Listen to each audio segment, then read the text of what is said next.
And welcome in Late Kickers Live. It is Thursday night, January 26th, the year of our Lord 2023. Most shows I'm ready to go. Some shows I'm pretty well ready to go. This one I have to call myself questionable. I was on the floor in the office, and no one was helping me about 20 minutes ago with what I would deem to be the migraines of leg cramps. And for those of you out there who suffer from severe muscle crampage, you know what I'm dealing with from the table down right now. So I have told Director Colin, make sure you just train the camera from the waist up. For many reasons in general, but tonight for a very specific reason. We are, however, jam-packed. The show must go on because we have a metric ton to talk about. We are high atop radiant downtown Nashville, Tennessee. We got new 5 stars. We got final 5 stars. In fact, the entire top 247 has been finalized. And there were, Jesse, like 4 or 5 new 5-star players today, including a couple we've had our eye on here very closely. So I'm going to talk about that in just a second. I'm going to circle several teams tonight on this show here in, I just said the date, January 26th, that I think will be surprise teams this coming fall. And you don't have to wait until the summer. Don't wait for preview magazine season. Let that be a formality. We're going to get you started because we don't celebrate off seasons. So there's really no reason for us to wait all that long. I also had a question today, in fact, several of them that I'm going to address that have to do with some of the extracurriculars around this show and this brand. I'm going to put it at the end of the show because as I have learned 2 things in the past year. Number one, if you Google storm chasing and college football, our show pops up. I learned that in the past hour. The other thing I've learned is there is a sizable but very compact hardcore audience that really likes that stuff. Some of you don't. And so we put it at the very end of the show so you can choose at your leisure whether you want to traffic in that or not tonight. Charleston, West Virginia tuned in. Roanoke, Alabama tuned in. Coolidge, Kansas. Reno, Nevada. We appreciate you guys. Small programming note as we dive in, and it is a weighty show tonight. We're not having a show Sunday. Conversations with the NFL have broken down. They will not move the start time of the AFC and NFC championship games. So some of us have been invited to management's house to watch the game. After beating management into a coma on the ping pong table, it surprised me that invite has come, but it has come. So we as a staff will decide because management gets all of us or none of us. And in the meantime, we won't have a show Sunday. We'll be right back on schedule Tuesday and Thursday next week. So there's that. Let's dive into the show. We had a question that I felt was apropos to lead off the show tonight, and that was, quite frankly, when we're looking ahead to 2023, which teams in the Power 5 conferences will make the biggest jump from last year? From Dartmouth, Massachusetts. You know, we don't talk about the Ivies enough now that I think about it. I have no hot takes on how Dartmouth is going to do this year, but I do have some takes, you can decide whether they're hot or not, on how the likes of Miami will do this year. Now, this is not rocket science. They were 5-7, so as producer Jesse told me when he looked at this list of teams earlier today, well, they can't really get much worse, can they? Pretty much. So, how big will the jump be? I guess is part 2 of the unknowable here. Miami goes 5-7 last year. I think most of you remember. They got drugged by Middle Tennessee, Duke. They got blown out by FSU. We don't need to relitigate all that. They were a bad team on the field. They had several, as a result, true freshmen that have either already enrolled or are a part of this signing class that is graded inside the top 10 that I think will be immediate contributors. And not only that, especially if you look at the offensive tackles they're bringing in, there are high school offensive tackles, like kids who were playing high school football this past fall who were committed to Miami or who were about to commit to Miami that I think as seniors in high school would have been upgrades over some of the pieces Miami and Mario Cristobal had to go to war with this past fall. That's what you inherit. That is what it is. So they started 3 quarterbacks last year.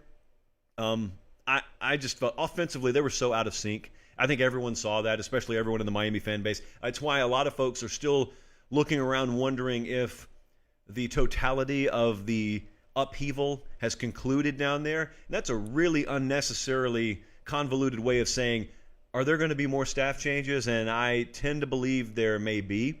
So we're talking about Josh Gaddis. We're talking about the offense coordinator. I mean, let's not beat around the bush. That's what we're talking about. I had producer Jesse look something up, a.k.a. Stats and Info. I'm naming him more and more these days. I said, hey, they didn't run the ball very well this year, right? He said, no, they really didn't. Well, give me their leading rusher in every Power 5 game this year. Here they are.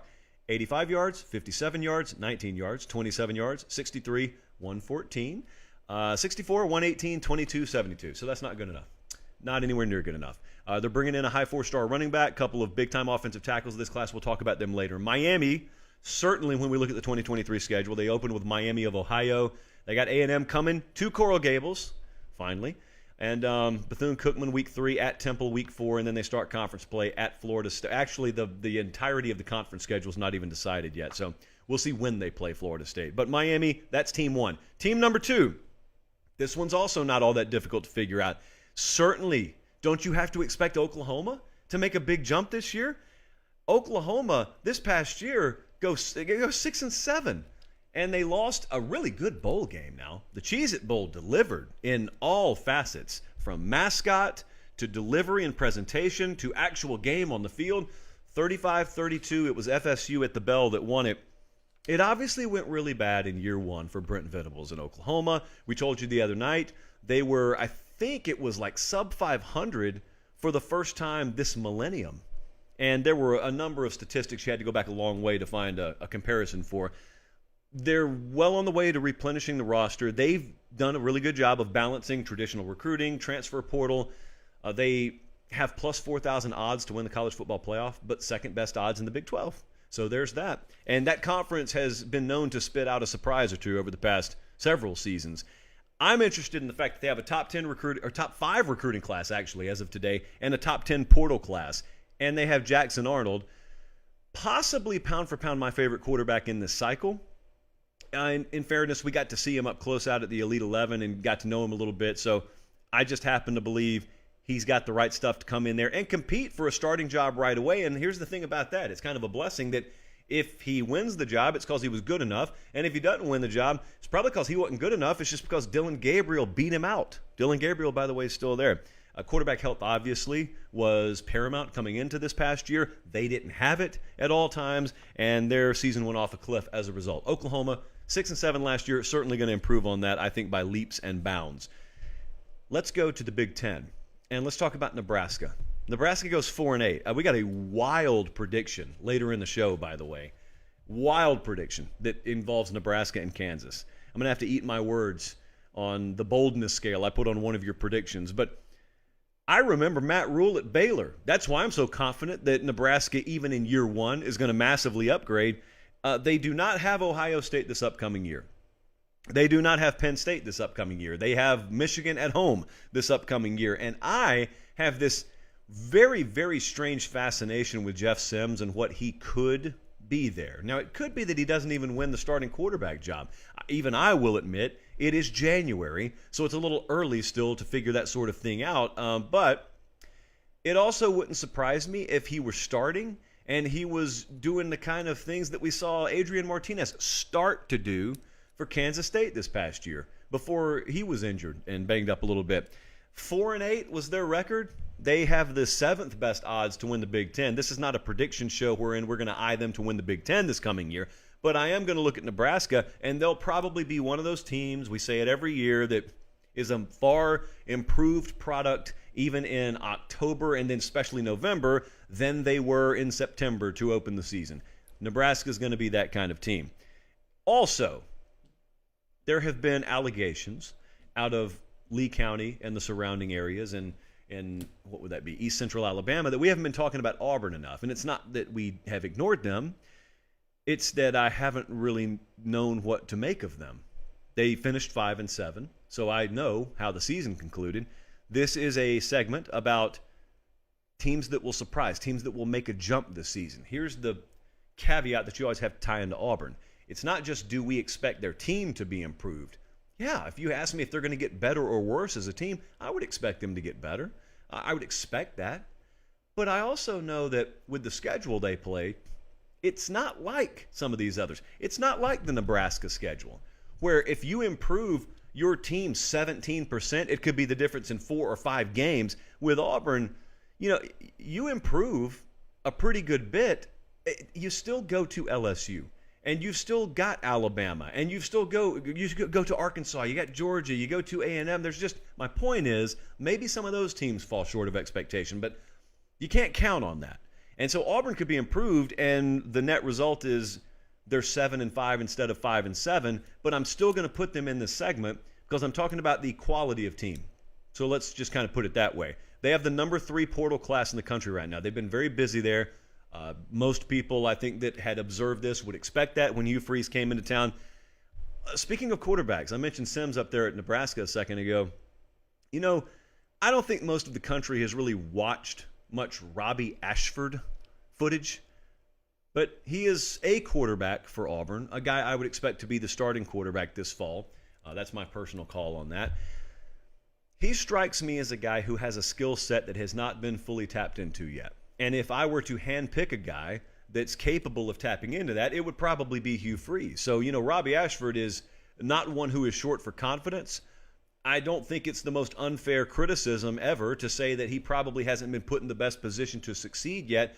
Well, if that's true, I got a guy coming in there that is an offensive-minded coach that will no doubt put him in position. Now, if he's not good enough, then he'll just not be good enough. But I tend to think he is, and I tend to think that whatever potential is in him, Hugh Freeze will squeeze every ounce of it out of him this year. I also, that's a theme around the rest of their roster. How many guys on their roster were just not being properly utilized? There could be players that come out of nowhere that you had already, even as an Auburn fan, sort of dismissed and pushed to the side, and we got to get better, we got to replace this guy and that guy. Maybe you do. There could be a few guys on that roster, though, that surprise you.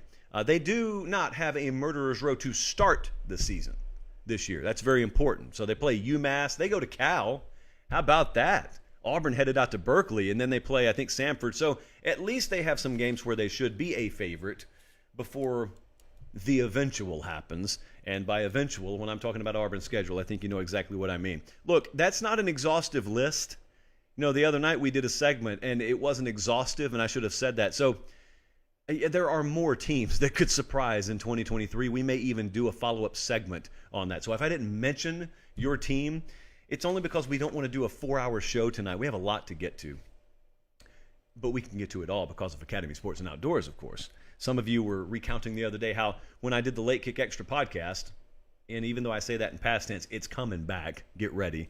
But when I do the Late Kick podcast, Late Kick Extra Pod, that's podcast only. You never see that on YouTube. One of many reasons, by the way, you should be following and subscribing to the pod.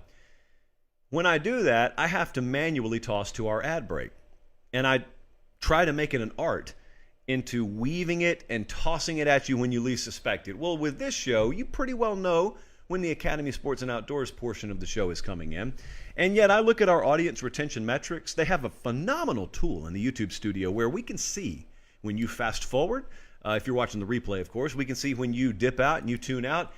And our audience is so well conditioned to understand what makes this thing operate and what makes the motor go here. No one even tunes out. We have not one noticeable dip in audience retention when we go to the Academy ad read, because we're basically talking about our partners and friends there. They are the reason, after all, we can present this show free of charge. I tell you that every time. Look, right now it's pretty miserable in most of the country weather-wise. That's not going to last forever. I have it on good authority that we, over the next couple of months, will transition into the spring season, which is the best season when it comes to participation in a lot of the sports that we play. And the equipment for a lot of the sports we play can be found at Academy Sports and Outdoors, but also the activities outdoors. Things start blooming. Things warm up. I am congested to death with pollen, but the rest of you are having fun and going about your lives. You do that right after you go get geared up at Academy Sports and Outdoors. And if you can't get there in person, that's fine. That's not a problem because you have the internet and academy.com is there for you. And they are there for us. We appreciate it. All right, big day here. Very big day. It is a sip from the chalice worthy of a big day. I don't know if that alleviates leg cramps. Hope it does. Bradley, keep the pickle juice on standby. Here's what's funny. So you see, I have a little pink Post-it note. This is just a pronunciation guide. In fact, Colin, before your endpoint, let's practice here. Adipogeu Adibare. He is one of many players we're about to talk about. Okay, we clap. For those of you watching live, ignore the last 15 seconds. Brand new 5 stars, part of the 24/7 Sports Final 5-star reveal today. The entire top 247 is out now. You can go to 247sports.com and check it out. Now all we got to do is get ready for National Signing Day this upcoming week. I got some guys that I want to talk about. These are the new 5-stars now. So if you've been busy at work or have an actual life all day and you haven't been able to find out, this is where you come. I got you covered. So Adepoju Adebawore is a name that I was just talking about. He is a 5-star edge guy at Oklahoma. Here's what's very interesting about him. Number one, he won't be that difficult to pick out on film here. He's the one who just looks different than every other player. He's the number 9 overall player in the country now. More on how significant that is in a second. 6'4", 240. Huge get for Brent Venables out of Kansas City. I remember when they landed him, and I went over to the Oklahoma 24/7 message board. Brandon Drum and the guys over there had like 19 different threads about him. And if you didn't know who he is as a player, that may be a little weird. If you do watch him, you realize how big it is. Here's why I mentioned him being the number 9 player in the country. This time last year, he was like a 3-star, and at his high school, they didn't even shift him to the edge rusher position until his junior year. He was playing tight end. And then they kind of looked at him and they said, I wonder how this skill set would translate on the edge defensively. And the way it translated is he went all the way from being a 3-star to, in the final rankings update, they couldn't keep him out of the top 10. And I know a couple of coaches out there who think that's still low. And certainly when it comes to polish and overall raw technique that is needed for the college level, his best football is still well ahead of him. And he's playing for the right guy there at Oklahoma. So that's one that got the 5th star added to their name today. Jordan Hall is the number 12 player in the country now, a defensive lineman committed to Georgia, 6'4", about 315 pounds, out of the Jacksonville area. I was looking at some of the feedback from the Under Armour All-American game. I have this weird fascination with wingspan, and this kid had the second biggest wingspan at that event. And the reason why I have a fascination with it is when you go and you watch teams like Georgia, when they're warming up, 2 things stand out about their athletes. Number 1, how high their hips are. And number 2, how long their arms are. And then you add in the height, and you add in the weight, and you add in all the stats on the sheets they hand you. But when you just eyeball them, you realize, when I was standing on the field, I kid you not, I was standing next to a former head coach. I was standing on the field when Georgia and TCU were warming up. And that coach looked. And it was almost like a sorrowful look. And there was an unspoken, but everyone was thinking the same thing standing down there. And that was, the kids over here, bless them, in black and purple, don't look like they play at the same level as the kids over here in red. And as it turns out, they didn't. And Jordan Hall is going to fit in very well there in Athens. Raylan Wilson, let's stick with Georgia because he's the number 21 player in the country now. Newly minted 5-star linebacker here, 6'2", 215 pounds. He went from number 39 overall to number 21. So not a huge jump, but you cross that magical number 32 threshold, you get your 5th star there. I said linebacker. I think you all heard that. 6'2", 215. Yeah, that's a modern age linebacker. You don't have to be 6'4", 260 to play that position anymore. I know some of you who follow the more intricate workings of this sport understand the GPS systems that are put into your pads when you practice at the college level. But a lot of the camps that you go to, they clock you. The catapult system, for example, is very popular. And that's just where you're wearing a device that tracks your miles per hour. That's sort of the new age metric that they want to know. They want to know what your peak speed is. They want to know your shuttle. No one really cares about the 40 anymore. They still do it at the combine for legacy reasons, I guess. But they want to know how fast you can run. I was in Georgia's facility the night before they played Tennessee this past year and looking at some of the internals and some of the numbers they have about their own players. And that's where it was fascinating, by the way. Some fool had talked about how Keely Ringo is probably not going to have the speed to match Tennessee's receivers. And I'm walking through Georgia looking at the numbers and, oh, there's Keely Ringo. Huh. Well, that number looks like one of the fastest anyone's ever run here, right, guys? Yeah. We don't know where it came from. Well, the reason I'm mentioning miles per hour is because Raylan Wilson is a 23-mile-per-hour guy. He's not playing corner. He's not playing receiver. He's going to play linebacker. Georgia just happens to have another linebacker that can run in the 23-mile-per-hour range. Shocking, I know. Moving on. Suntarine Perkins. I expected this one. This is a linebacker out of Mississippi. He is 6'3", 205. He'll grow a little bit, but his game is one that attracted offers from virtually everywhere. He is committed to Ole Miss. They kept him in state. They fought Bama. Bama wanted that kid bad, and it looks like Bama got virtually every other kid they wanted, but they wanted that one. That would have been their 10th five-star, by the way. I expected this one only because there tends to be like this little chunk of kids every cycle that when you talk to assistant coaches, keep coming up. And Perkins' name kept coming up. And it was one where when you play in some of the more rural areas in the South, it's not the same as if you play in Jacksonville or Atlanta or Houston. Everyone knows everything about those kids. Suntarine Perkins, well, the coaches who were chasing him knew a lot about him, but there's a reason why he is a newly minted five-star. I'm fully convinced if that kid played in the greater Charlotte area, probably would have had five-star status before that. That's not bias for or against. It's still a reality even in 2023 of the recruiting landscape. He's a monster. He'll probably play as a true freshman for Lane Kiffin. And then, speaking of that group of kids whose names are always on the tips of coaches' tongues, Yanze Pierre made the biggest jump anyone made today. He went from being the 91st ranked player in the country to number 28 overall. My personal semi-informed opinion here is this is one of the 10 best players in the country. He is an edge rusher. I think just an absolute monster. And if you watch him and his high school, huddle type film, it was apparent the problem, the holdup. I talked to Pategna, I talked to Ivins, I would talk to Wiltfong.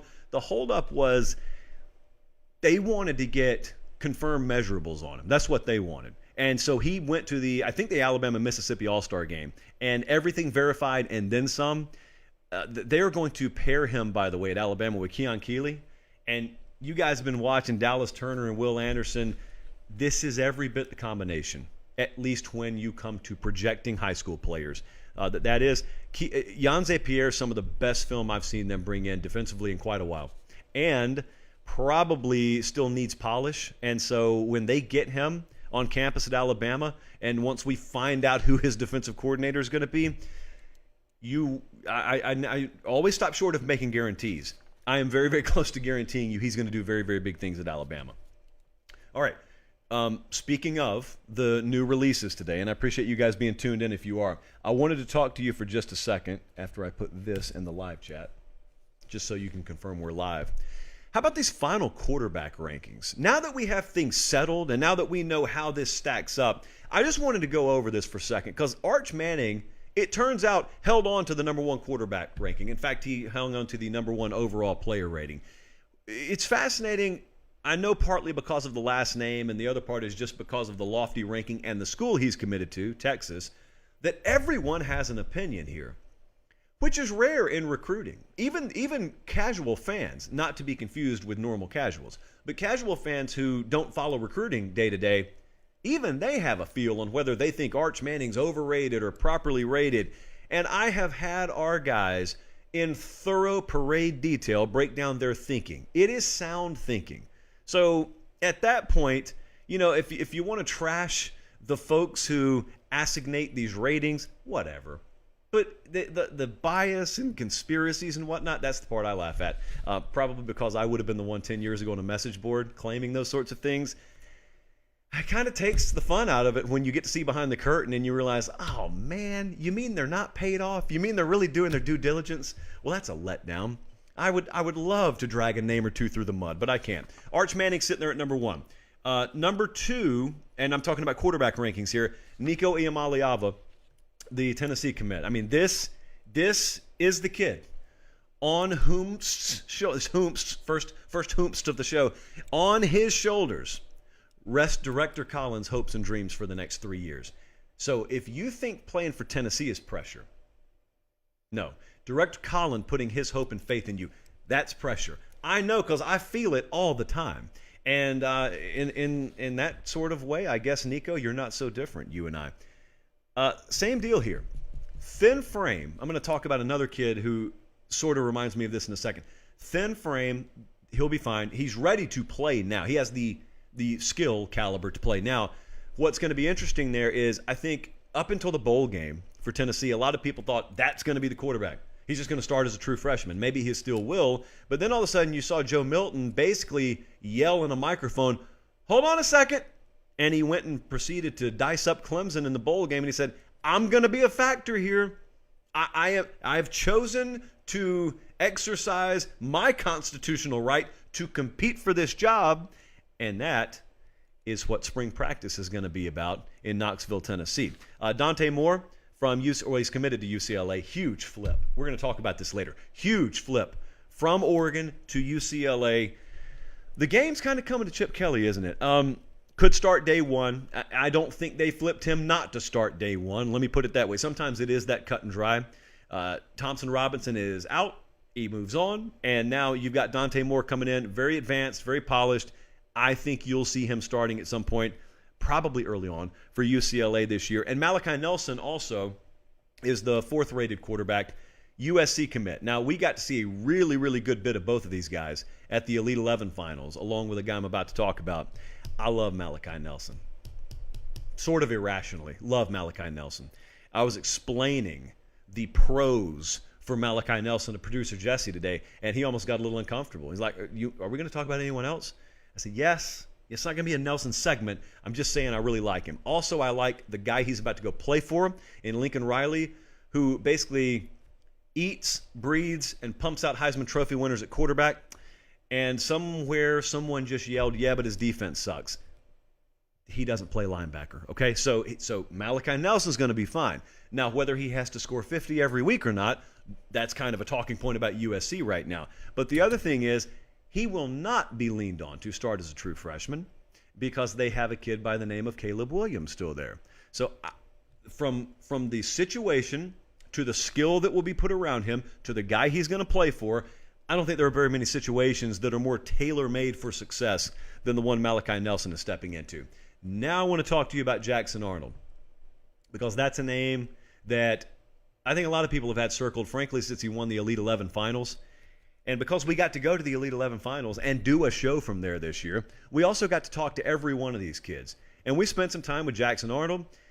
If he didn't say a word to us and we didn't get to spend some time with him, watching him compete for and then win that competition would have still made an impression. I thought it was really interesting when they had all the upheaval and then they had a down year at Oklahoma this year. There were some whispers that I wonder who he's going to flip to. And he said, I'll tell you, nobody. I'm not flipping anywhere. I'm playing for Oklahoma. Nothing about that has changed. And I always have fun when a highly rated kid is committed to a program that's not doing well, and there is a very casual opinion in the ranks that suggests, that elite kid is not going to want to go play for this team that is not producing elite results right now. And it works the total opposite. Most of the time, the elite kid looks at the average results and says, I'll be the one that changes that. I'm good enough to change that. It's not the other way around. So, yeah, I don't think they ever had much concern about losing him. Now, the comparison that at least comes to my mind is the Penn State comparison. Jesse didn't even have to make this one for me. I came up with it all on my own. Sean Clifford was there last year, obviously, and Dylan Gabriel, likewise, is at Oklahoma this year. And so those two guys watched a five-star true freshman come in, and in Sean Clifford's case, he held on to the starting job. We saw Drew Aller play a little bit for Penn State, but it was Sean Clifford's season this year. And likewise at Oklahoma, we're going to see Jackson Arnold come in. A lot of folks, myself included, think he's good enough to start as a true freshman. Dylan Gabriel's a pretty good quarterback too, and he's still there. And so it's sort of best of both worlds. You're going to have competition. If Dylan Gabriel holds on to the job, it's because he was good enough to do it. And if he doesn't, you got a guy that likewise is ready to play and is the future of your program in Jackson Arnold. He's going to be really fun to watch. A guy that I don't think will get as much run today that I think deserves it because it was more about the 5 stars and the updated rankings today is Chris Vizina. He is a commit to Clemson, already on campus. I've seen some of the stuff that he's posted since he's been there. 6'3", 211, really, really good size, really good frame. And you got to remember what the situations are these guys are being dropped into. It looked like a month ago he was going to a place that was sort of a wasteland for quarterback development all of a sudden. Well, now he's going to play for Garrett Riley. So I mean, we're talking about Cade Klubnik currently on campus and how valuable that staff churn must be for him. Well, what about for Vizina there? And speaking of Klubnik, he also is a kid who doesn't need to go in there and start as a true freshman, so I like him. And then I'm not doing a final quarterbacks update discussion without talking about my guy for our Iowa State Cyclones, and that is J.J. Cole. We're out there at Elite 11. He comes over. I don't know if you can tell by watching on film. He is, as a senior in high school, 6'7", 230. Wiltfong was entirely in his shadow. The sun angle was just right, and it only had to be like 3 o'clock angle because he's that tall, so he casts that long a shadow. So he's walking around out there amongst the other top-rated quarterbacks in the country, and looks like their uncle. He's just so much bigger. And he's 6'7", 230. I said he's the number 17 quarterback in the country. You know what we get to ask now with things in the NFL working out the way they are? We get to ask for the foreseeable future the same question about every quarterback who walks in the door in Ames, and that is the following. Is he the next Brock Purdy? J.J. Cole. The majority, I would say a minority stake of the staff here is rooting for you, and the rest of them can just get on board. I want to spotlight some classes with the final rankings updates, and we're rapidly approaching National Signing Day. I got to throw some of this at you. Now, it's not like I have time to go through the top 20. So I'm just going to bump around. This is what stands out to me. These are not 1 through 5 in order, the top 247 and the 24/7 team rankings. But I will start at the top. Do you realize Alabama has 9 composite 5-star rated players right now? And over on Tim Watt's message board, the number one topic of conversation is how some of their players are being screwed in the final rankings. You don't realize that? Now you realize that. That's a different level. That's a different kind of air to breathe, what they're doing right now. And I was speaking of Watts. I hate that I have given him 2 shout-outs because I try and stick to 2 shout-outs a year for him. But I was reading some of his nuggets over there earlier today. That is message board lingo, by the way. And he was just giving some feedback from coaches and how I've heard this too, not in this exact phrasing, but Nick Saban is recruiting as hard as he ever has. Like, that is the widely held consensus right now. I don't think he's been home. He's in his early 70s and just pounding the pavement like he's got everything in the world to prove, because to himself, he does. And so they're sitting there with 9 composite 5 stars. To put that in perspective, Georgia's got 5 of them. That is a phenomenal haul. Texas has got 4. Those are the number 2 and 3 teams in the country right now. Phenomenal haul. You're not supposed to land 4 or 5 stars. Bama's got as much as the number 2 and 3 teams combined, and both of those teams have a huge 5-star haul. Caleb Downs is Minkah Fitzpatrick to me.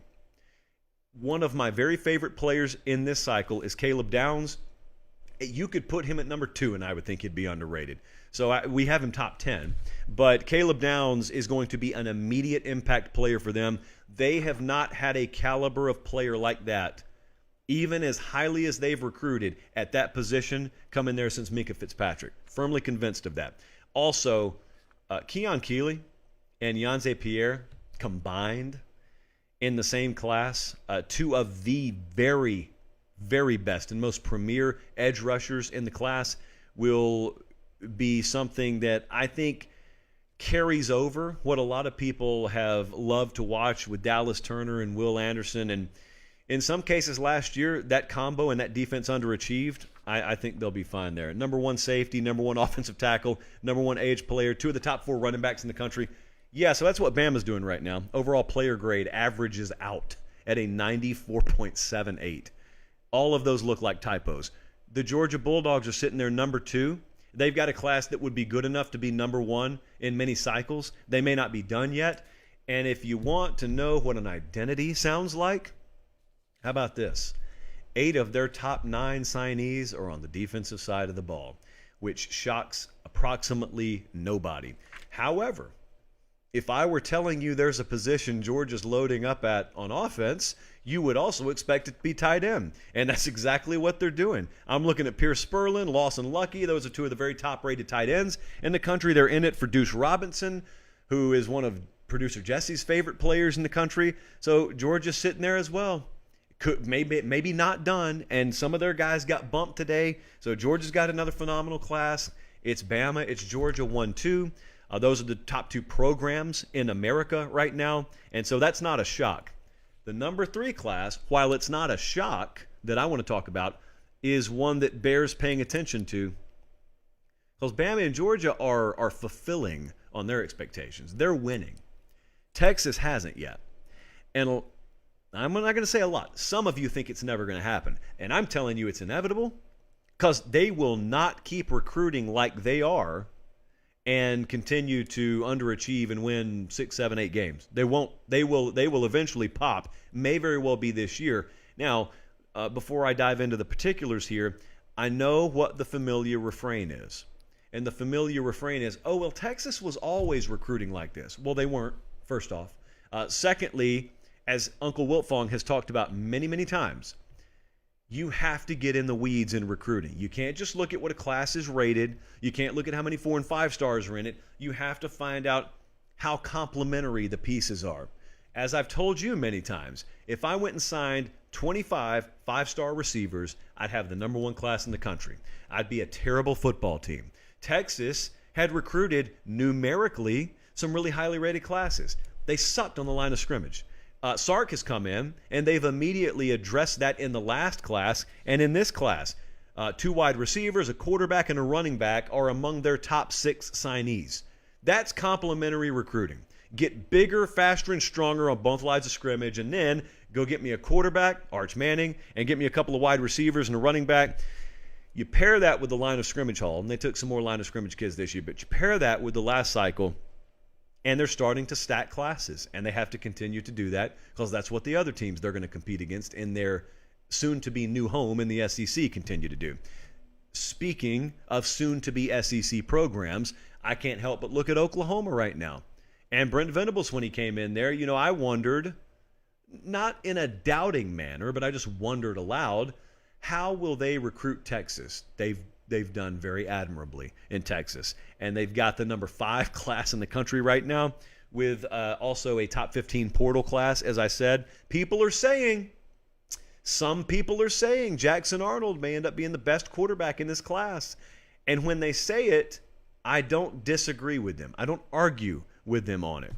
Now, of course, in classic fence-riding fashion, I don't wholeheartedly agree. I just don't disagree. So basically what we're trying to do is set ourselves up to say, I told you so, either way, 3 years from now. Brent Venables is getting his defensive players. It wasn't ever going to happen in one cycle, but be patient. He's getting his defensive players. 7 of their top 9 signees or commitments are on the defensive side of the ball. And we talked about the Hurricanes a few minutes ago.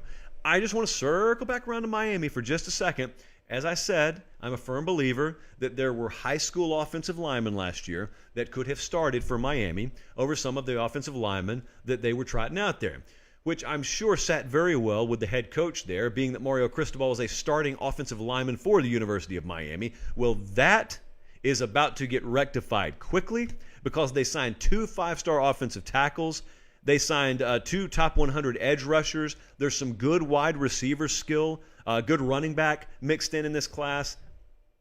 I have never looked at a class and had more confidence in saying a ton of those kids have to play this fall.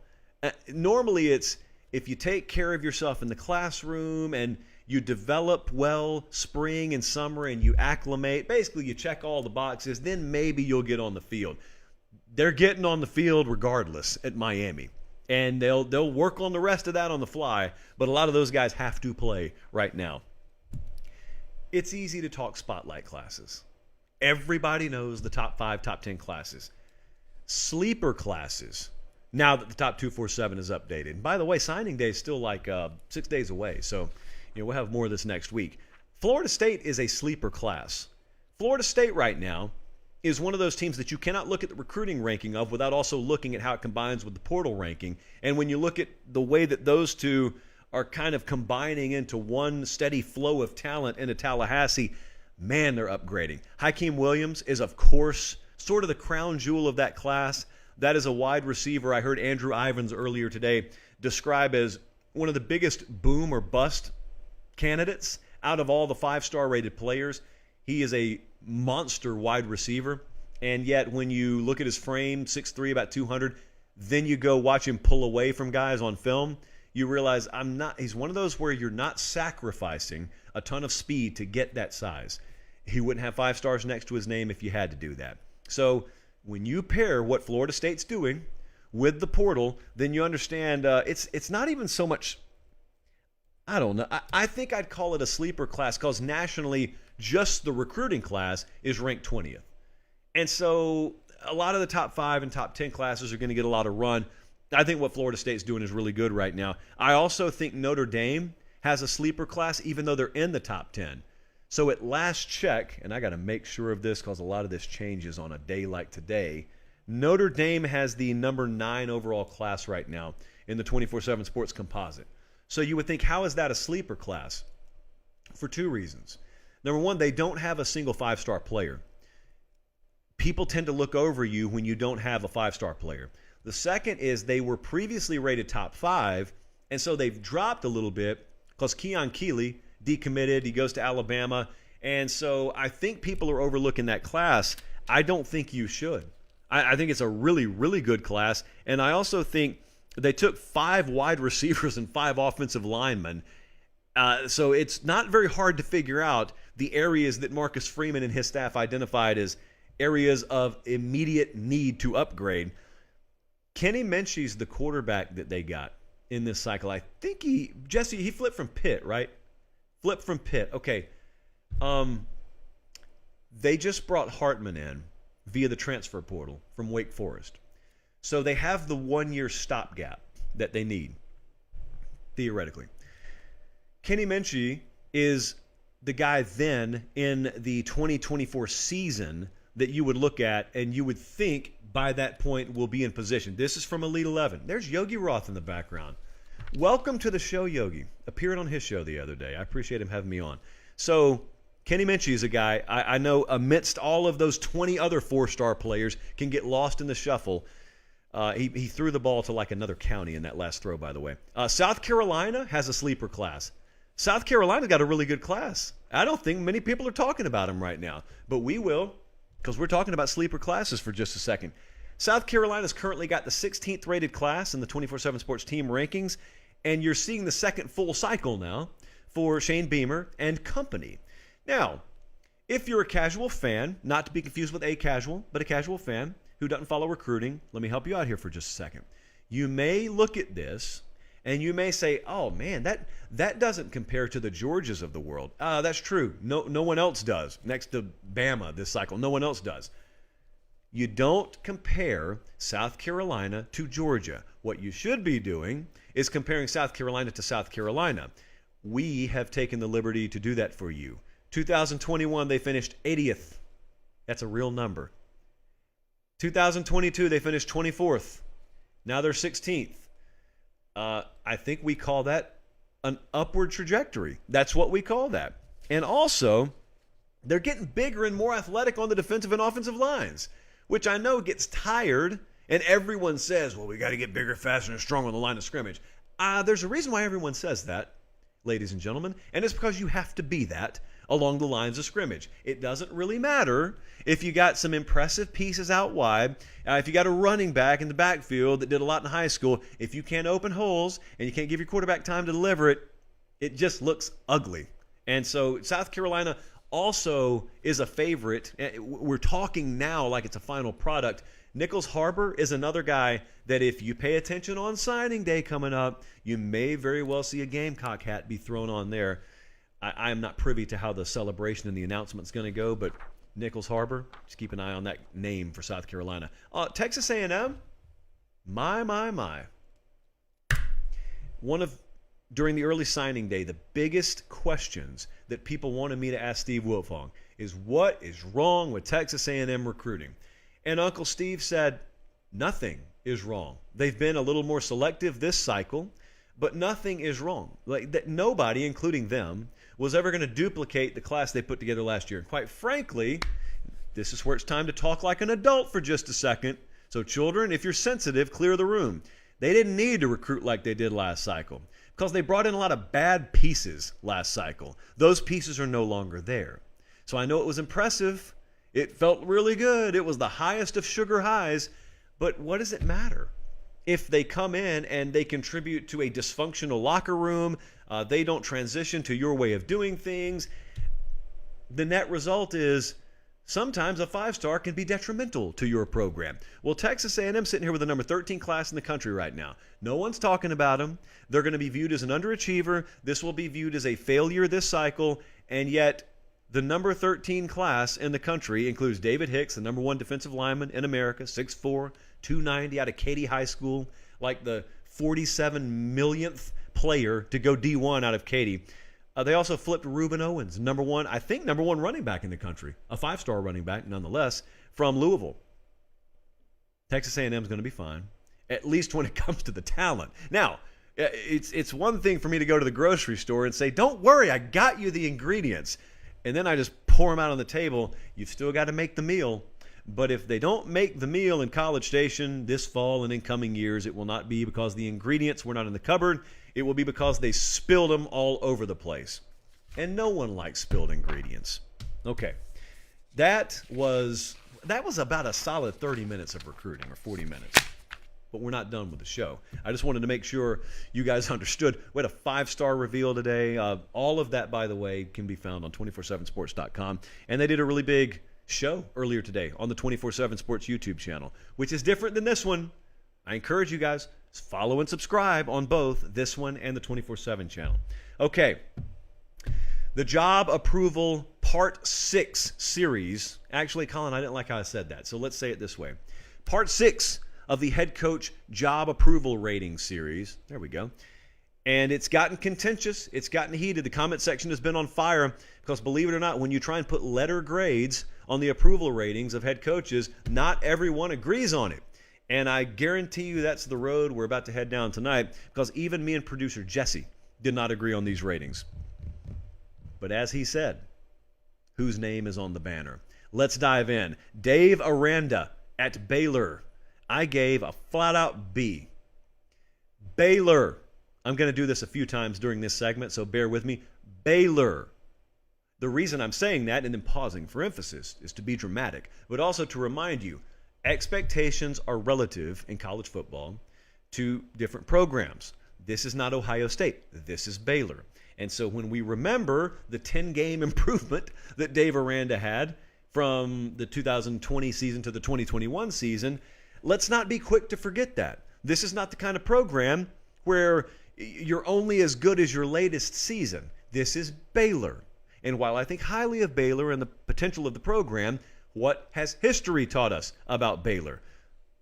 I'm kind of like trying to make my closing argument in court here. 5 wins versus ranked teams that previous year, but they couldn't follow up this past year. And offense wasn't necessarily the problem defensively. They were off pace this past year. I'll admit that. That's why I'm not giving them an A. They had a 1-point loss to TCU, but you got to learn. You got to evolve. And I think that that's still what they're in the process of doing out there. So he needs a good year this season, or else I can't continue justifying a B. But I have made well known my affinity for Dave Aranda and therefore Baylor. I think they're going to be okay. So I'm giving him a B. What about Gus Malzahn at Central Florida? We're going to the G5 ranks, although they're about to be in the Big 12, so never mind. So I'm giving him a B+. Let me start off with the grade. I am giving Florida Gus a B+, which should be a T-shirt if it's not already. He had a shot now. They could have been an A-. He could have had an A- if only they'd won that conference championship game. And a reminder, the Every Given Saturday tour made a trip to New Orleans for the first Central Florida Tulane game this past year. Come to find out, I was watching a preview in that venue of the AAC championship game. It's just that the results were different that afternoon than they were when I was there. When I was there, Central Florida kind of sort of handled Tulane. But then Willie Fritz And the Green Wave there, they got their act together, and they were an angry, angry wave that afternoon because they took care of business, and 45-28 was the final. As a result, we still have a B-plus grade on Gus Malzahn. Good energy around the program. Here is not the problem, but the hurdle. They are not acquiring talent quite at the level you need to be acquiring it to go to the Big 12 and compete at a high level. So that doesn't mean it won't change. It just means when we look at record and recruiting so far under Malzahn, albeit it's still brief, they were 58th, 52nd, 55th. Like, their average recruiting rankings in the 50s right now. I need it to be in the 20s. That's where I need it, unless you're just going to wholesale raid the transfer portal, which you can't ever plan on doing, and you don't ever know what it's going to provide you anyway. So, if he's listening, Coach, I'm giving you a B+, but I'm going to talk to you like my teachers used to talk to me. They used to tell me, now we both know I gave you benefit of the doubt on this. Don't make me look stupid. This is a progress report, basically. Come report card time, you better have your act together. And so, come this time next year, I want to see improvement in recruiting. Got to acquire that talent. But B+ for now. Parents are going to be proud. Mark Stoops, producer Jesse has lost his mind because he thought Mark Stoops. Jesse, what did you think Mark Stoops deserved, by the way? You didn't tell me this. Okay, well, you're crazy. So he thought Mark Stoops of Kentucky deserved a C-. Producer Jesse, a young fawn, does not understand the history of Kentucky football. However, I, his paternal figure in this building, am here to set him on the straight and narrow. Kentucky is not a football program. Kentucky's not supposed to be good in football. Kentucky football is supposed to be what you do to pass the time until Kentucky basketball gets here. Now, the reason Mark Stoops would be furious at me and start throwing stuff at me if he was in here is because he has changed that. And he's made Kentucky a football also school. You're never going to do away with basketball there. It is a football also school. And that wasn't always the case. And so, like I did with Baylor, I'm going to say one more time, Kentucky. That's what we're talking about. So now that we dive in and I tell you why I'm giving him a B+, it's because even though they just went 7-6, that is 7 straight bowl games for who? Kentucky. You're not supposed to have a streak of bowl games at Kentucky. You're supposed to be the team just north of Vanderbilt, frankly, that everyone beats up on, and you ensure that they have at least 1 or 2 dialed-up wins on their schedule. That's what Kentucky's supposed to be. Kentucky is not that anymore. You ask Tennessee and South Carolina how easy Kentucky has been to dispose of in the SEC East. He has 2 10-win seasons since 2018. Never supposed to be the case at Kentucky, ever. And so Mark Stoops, when he only wins 7 games, when they're only ranked in the 20s or the 30s in recruiting, I just yell back in your face, Kentucky! Yes, Kentucky, friends. Mark Stoops, B+. Now, the most interesting name, possibly since we've been doing this segment, is Chip Kelly at UCLA. 24 months ago, his name was on the hot seat. 2 years ago, people thought he was going to be out of a job. And yet, I could not give him anything lower than an A-. At the moment, job approval rating at this moment. Think about what he's done out there. He had UCLA very competitive this year. Who did they lose to? They lost to Oregon. They lost a close game to USC. I personally think Arizona played out of their minds when they happened to beat UCLA. But that's not what has them the most excited, because that's in the past. What has them the most excited, and why I keep saying the game feels like it's coming to Chip Kelly, is because Chip Kelly doesn't like to recruit.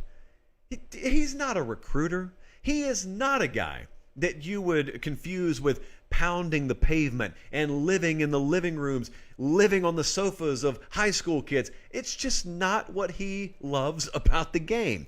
He wants the players delivered to him, and it doesn't even matter if he has the most talented roster, because he's a better coach than you, so he'll find a way to out-scheme you.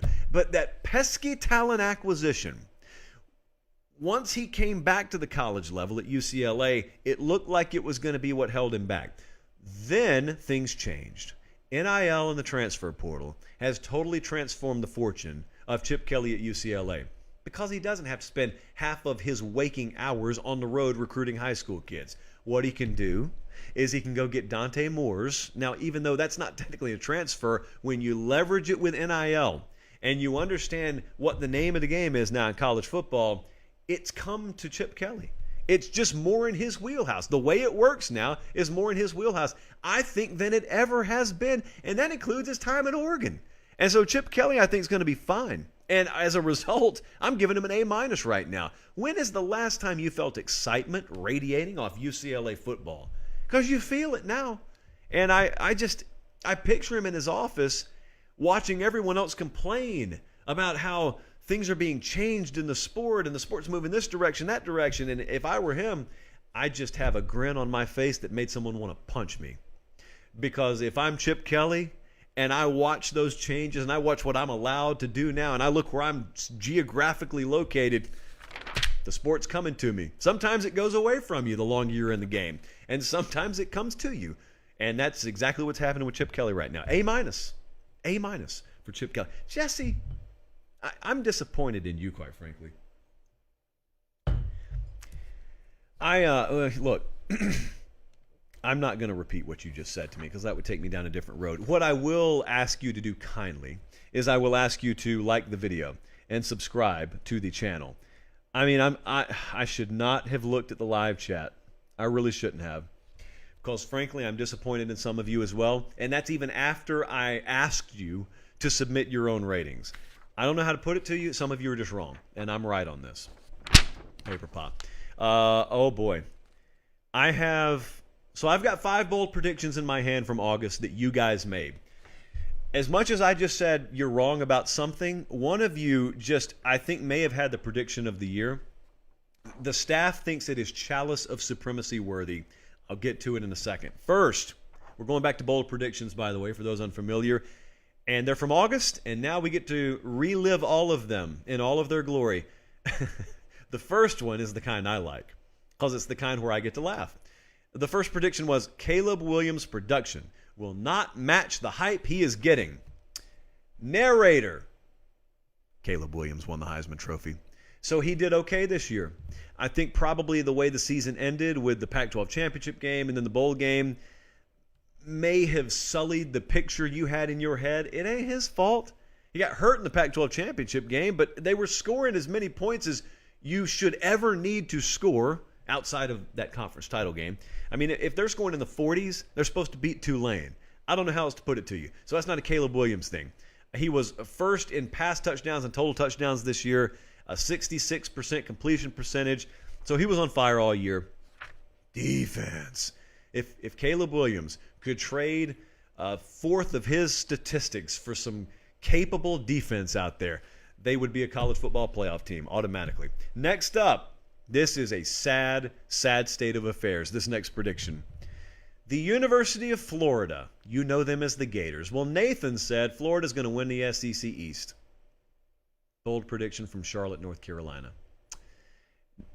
Florida finished 5 games behind Georgia in the East, in the conference. They only play 8 conference games, for the record, and Florida finished 5 games behind Georgia. Florida lost to Georgia 42-20. Florida also lost at Vanderbilt for good measure. And so, Nathan, as kind as I could possibly be, this one was a whiff. We move on. This one was a hit. These next two, actually, so the next two are money. And the first one is this. Michigan and Georgia, who made the playoff, played each other in 2021. Joe said Michigan repeats, Georgia repeats. So they are going to go to the playoff again. That's what he meant. I made this an 8 on the boldness scale. And frankly, when I look back on it, I think that's dumb. Because it was bold. Yeah, you're predicting half the playoff 4 months ahead of time. But was it really that bold? Was it an 8 on the boldness scale? Now, I had producer Jesse look up my notes that I have them keep. And he said, well, here was your concern. And come to find out, I had 2 concerns about this prediction. The first was, we've seen historically teams have letdowns coming off a title, and Georgia had won one for the first time in 900 years. And they lost all those guys to the draft. So who knows? Maybe they'll have a letdown year. I had to take that into account. And also, this was fresh off the Jim Harbaugh, Minnesota Viking flirtation, losing both coordinators thing. So maybe there's some residue there. Turns out neither were valid concerns. Well, neither panned out. Maybe they were valid, but they didn't pan out. So I guess that's why I made it an 8, but that was a hit. Okay, this next one, this is the prediction of the year, to me at least, because I put a 9 on this thing and it hit comfortably. The prediction was as follows. Hugh said Kansas will end with a better record than Nebraska, and Scott Frost is going to get fired. Kansas ended with a better record than Nebraska, and Scott Frost got fired. And he got fired about 3 or 4 weeks into the season. Nebraska's preseason over-under win total was 7.5. Kansas was 2.5. So a solid 5 games in the eyes of odds makers separated Nebraska and Kansas. And yet Greg walks out and says, I don't care. It's going to be Kansas winning more. Kansas goes 6-7. Nebraska goes 4-8. That was the best record for Kansas, by the way, since 2008. This was just a phenomenal piece of execution in the preseason. There is no preview magazine season on earth that will do as good as that prediction right there. Now, the last one did not technically hit, but I think it's going to hit very soon. The prediction was about Texas Tech. And Joey McGuire, the prediction was, will lead Texas Tech into the top 15. There'll be a top 15 program. Now, basically, we took that to mean at some point this year, there'll be a top 15 team. Didn't quite happen. They had a good year. They had a really good year, and I am pretty certain this is going to happen in the near future. Texas Tech is one of the quietest up-and-comers in the country right now. You're not paying a lot of attention to them. You should be paying attention to Texas Tech. They got a top 25 recruiting class. There is a ton of energy around the program. They love Joey McGuire. But even this past year, in a season where, yeah, technically they failed to be a top 15 team, well, that was an unrealistic expectation. They beat Houston, Texas, West Virginia, Kansas. They beat Oklahoma, Ole Miss, Iowa State. They did all that this past year. They were a very, very good team this past year. They will be a very formidable opponent to deal with moving forward. So even though the prediction itself didn't pan out, I thought that was a really good prediction. I really did. Lastly, we had a question. I put this at the very end of the show for a reason, because this may interest you. It may not interest you at all, in which case, have a good evening, and we'll talk to you next Tuesday.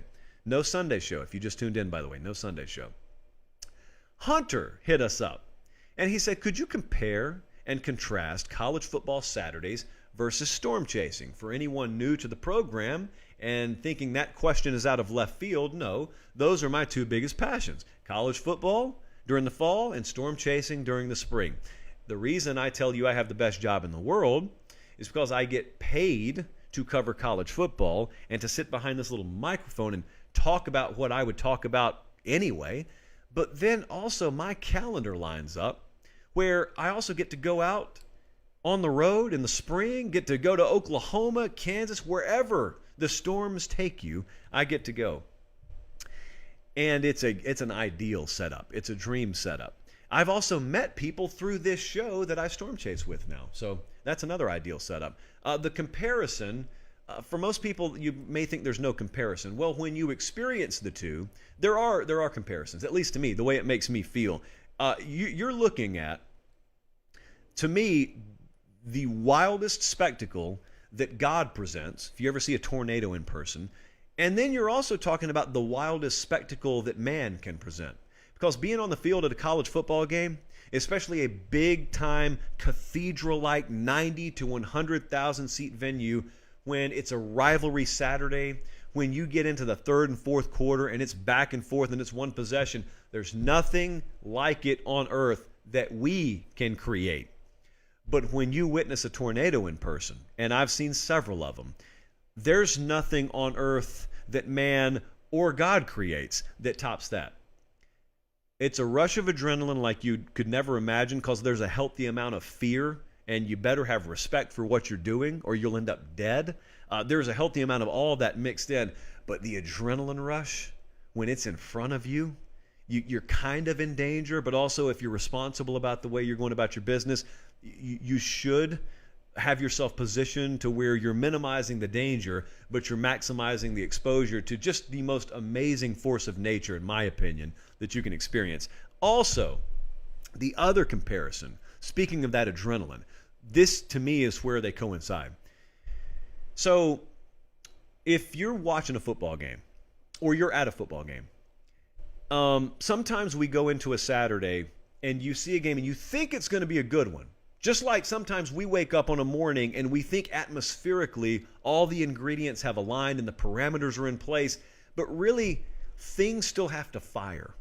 And it doesn't matter if Texas versus Oklahoma has a 2.5-point spread on it, things still have to fire.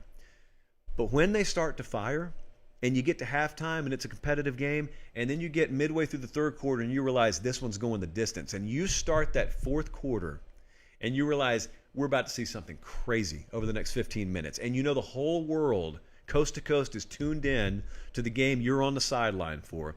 That is as close to the same feeling I get as, you know, when you get that radar scope update and there's that red polygon and the county you're in, the area you're in, the pinpoint on the map is tornado warned, and you've got yourself, you know, I go back to March 3rd of 2019.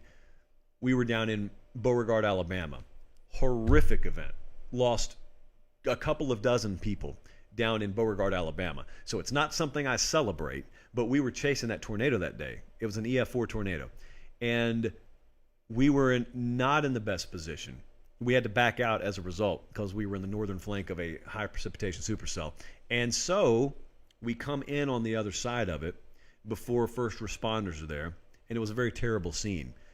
But prior to that, the adrenaline rush, when I realized where we were and I realized what was coming at us, is not duplicable. You could never duplicate that. And the feeling you get when you're at the national championship game and it's Georgia versus Alabama, or it's Clemson versus Alabama. These are just games I've been at recently. And you realize this is going to come down to the last play of this game for a national championship, and you're witnessing something that people will talk about 50 years from now. Kind of goosebumps on the arm. You're witnessing something people will talk about 50 years from now, and you've got a vantage point that no one else has. Those two, in terms of adrenaline, are very, very similar. And also, the culture that exists in college football fandom and the culture that exists in storm chasing, those are also very unique. Those are also sort of bubbles that if you're not in it, it looks really weird from the outside. You guys, several of our males in the audience have occasionally dated females who are brought into the world, and we've got a very healthy and growing female audience on the show, ladies of Pate State. And some of you have shared with me the stories that at one point in your lives, you weren't diehard college football fans at all. Someone you were dating, whether you're still with them or not, someone you were dating kind of brought you into this world. And I have had a couple of dozen of you at this point tell the story of how weird it seemed when you first got here, and now how you couldn't do without it. And it's sort of that way. It's why I encourage you to watch the movie Twister. Don't be the guy or girl who watches the movie Twister and who says, "Oh, this isn't strictly scientific. This isn't exactly the way that would happen." Don't worry about that. Worry about the picture it paints, because I have never in my life seen a better and more accurate description of what life on the road in storm chasing culture is like than the movie Twister. And these were A-listers. This is the late Bill Paxton. This is Helen Hunt. This is Philip Seymour Hoffman. Jamie Gertz is part owner of the Hawks now. She was in that movie.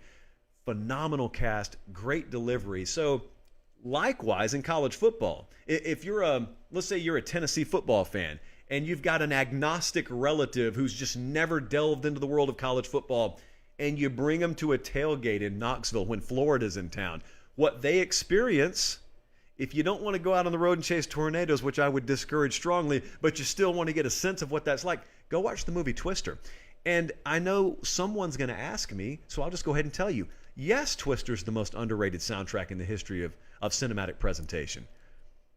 I could spend another 20 minutes on that. Anyway, great question. I always enjoy an excuse to go down that road because, as producer Jesse told me an hour before the show today, do you know if you Google college football storm chasing, late kick is the first result?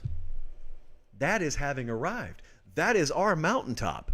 A lot of you may want a certain number on a paycheck. A lot of you may want a certain number of viewers.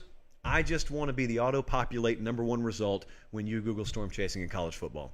If we're hitting that, then everything else will take care of itself. Okay, remember, no show Sunday night. Don't blame me, blame the NFL, but we'll be back Tuesday and Thursday next week. Do me one big favor and one big favor alone, and that is subscribe to this channel if you have not already, and go follow/subscribe in the podcast feeds, because I know you're already listening. I see the numbers. I know you're already watching. I see the numbers. Thank you so much for that. Just make sure you subscribe, because that helps us. That helps us in marketing. It helps us in research. It helps us in pretty much every way imaginable. Until next time, for producer Jesse, for director Colin, I'm Josh Pate. Take care. Have a great weekend. We'll see you next Tuesday, and God bless.